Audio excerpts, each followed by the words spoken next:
sai manzan Allah ku faɗa mana sai manzan Allah ban ji ku ba sai manzan Allah sai manzan ƙarshe da fari ilahu kalamun ce zan yi yabon Mahamudu gwani Allahu ina roƙo ya rabu ka ƙara salatinka ga annabi sa ahalin manzo a sahaba a sanya su ba zan yi yabon ban furta ba sai manzan ƙarshe ku faɗa na ji ɗaha rasulallah Mahamudu nabiya abin suna da sanka nake burga kuma shine cin kawar raina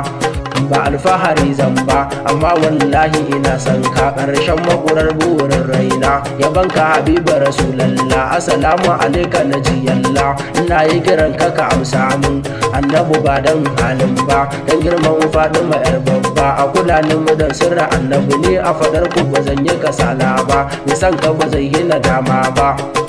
annabi zan ta faɗa ɗana amina abin bege agun Allah kuma ɗan lele su la mai kyawun kalla annabuwa annabi ne babba a risala annabi ne manzo ya zarce Musa Ibrahim kai har Isa ruhullah dole faɗar ka na dage annabi kai na riga ɗan Abdullah ai girman ka daban ne babu kamar ka abun Allah rabba na ji yayi maka sallah har da salatin nan bai fasa ba sannan yayi muna nuni mai ta salati gunka rasulallah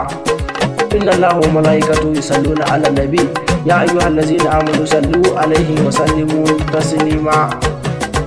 to kun ji dalili mai ta salati ya ku dangina